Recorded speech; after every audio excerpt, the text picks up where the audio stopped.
नमस्कार। आज का डीप डाइव हमें लेकर चल रहा है वासुदेव बलवंत फड़के के जीवन और उनके संघर्ष की गहराइयों में। जी हमारे पास जो सामग्री है वो उनके दौर की, उनके जीवन की कहानी कहती है। हाँ, एक अहम शख्सियत। बिल्कुल।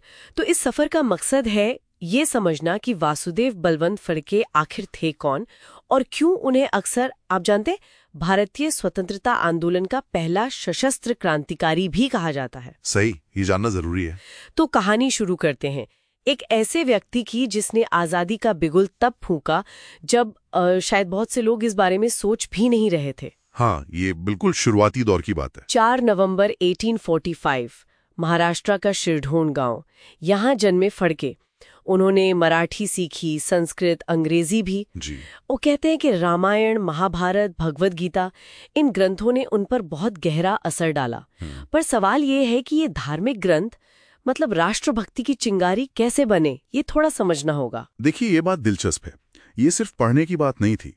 फड़के ने इन ग्रंथों की जो शिक्षाएं थीं, जैसे व्यक्तिगत त्याग या राष्ट्र सेवा, उनको सीधे सीधे ब्रिटिश विरोधी राजनीतिक एक्शन में बदल दिया। अच्छा। उन्होंने इसे सिर्फ कोई आध्यात्मिक उपदेश नहीं माना, बल्कि अन्याय के खिलाफ लड़ने का एक नैतिक आधार, एक मॉरल बेसिस समझा। और उस दौर के हिसाब से ये सोच मतलब काफी रेडिकल थी। हाँ, ये बात तो है। और फिर ये सिर्फ किताबी बातें नहीं रहीं। उन्होंने अपनी आंखों से देखा ब्रिटिश राज में भारतीयों पर जो अन्याय हो रहा था, किसानों की जो बुरी हालत थी, भारी टैक्स का बोझ। बिल्कुल। खासकर वो 1860-70 के दशक के अकाल, उसने तो उन्हें बिल्कुल झकझोर दिया होगा, जब अंग्रेज अधिकारी मदद करने के बजाय और सख्ती से लगान वसूल रहे थे। तो ये जो व्यक्तिगत अनुभव थे, ये कैसे विद्रोह की आग बन गए। यहीं पर वो फर्क साफ दिखता है। मतलब एक होता है बौद्धिक असंतोष और एक होता है जमीनी हकीकत। जब उन्होंने खुद लोगों की तकलीफें देखी, भूख, गरीबी और ऊपर से सरकारी बेरुखी, तो ये सिर्फ एक विचार नहीं रहा, ये एक जबरदस्त वजह बन गया, एक्शन लेने की वजह। अक्सर ऐसे ही व्यक्तिगत अनुभव होते हैं जो किसी बड़े बदलाव, किसी क्रांतिकारी बदलाव की नींव रखते हैं। सही कहा। और इसी वजह से शायद उन्होंने वो सरकारी नौकरी छोड़ी और हथियार उठाने का फैसला किया। जी। उन्होंने रामोशी, कथकरी, भिल जैसी जनजातियों को साथ लिया। ये कदम भी तो अपने आप में अनोखा था। मतलब इन हाशिए पर पड़े समूहों को संगठित करना। बिल्कुल, ये उनकी रणनीति का एक बहुत अहम और नया हिस्सा था। उन्होंने शायद महसूस किया कि संगठित ताकत बहुत जरूरी है, और इसके लिए उन्होंने उन समूहों को चुना जो उस वक्त शायद मुख्यधारा की राजनीति से दूर थे, हाँ, लेकिन जमीन से जुड़े थे, और शायद उनमें लड़ने का जज्बा भी ज्यादा था। और लड़ने का तरीका, उन्होंने छत्रपति शिवाजी महाराज से प्रेरणा ली और गुरिल्ला युद्ध की तकनीक अपनाई। जी हाँ, यानी छोटे टुकड़ियों में छिपकर अचानक हमला करना। बिल्कुल। ये अंग्रेजों के लिए एक नई चुनौती थी। उनका मकसद भी साफ था, अंग्रेजों को भगाना, जनता के अधिकार वापस दिलाना और स्वराज्य, अपना राज्य स्थापित करना। हाँ, स्वराज्य। पुणे, सतारा, कोल्हापुर, नासिक, इन इलाकों में उन्होंने ब्रिटिश ठिकानों पर, उनके खजानों पर हमले भी किए। उस समय ये स्वराज्य की बात करना, ये कितना क्रांतिकारी रहा होगा। बहुत ज्यादा। अब सोचिए, उस दौर में जब कोई संगठित राष्ट्रीय आंदोलन ठीक से शुरू भी नहीं हुआ था, तब स्वराज्य का लक्ष्य रखना और उसके लिए बाकायदा सशस्त्र संघर्ष करना, हाँ, ये अपने समय से बहुत आगे की सोच थी।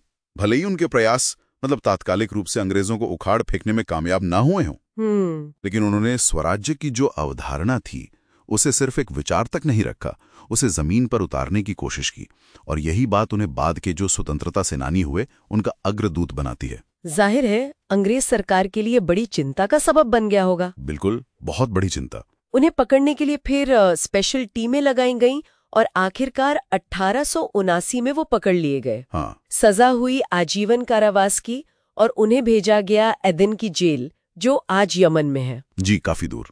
लेकिन उनकी कहानी वहां खत्म नहीं हुई। 17 फरवरी 1883 को उसी जेल में उन्होंने भूख हड़ताल की और उसी दौरान अपने प्राण त्याग दिए। हाँ, ये एक बलिदान था। ये मौत सिर्फ एक कैदी की मौत नहीं थी, ये स्वतंत्रता के लिए एक तरह का बलिदान बन गई। तो वासुदेव बलवंत फड़के की विरासत क्या है? महाराष्ट्र में तो उन्हें क्रांति योगी कहते हैं, भारतीय स्वतंत्रता संग्राम का जनक भी कहा जाता है। जी। कहते हैं कि उन्होंने तिलक, भगत सिंह, सावरकर जैसे कई भविष्य के क्रांतिकारियों को प्रेरणा दी। लेकिन क्या उनकी उस वक्त की जो असफलता थी उसमें भी कोई सीख छिपी है? निश्चित रूप से।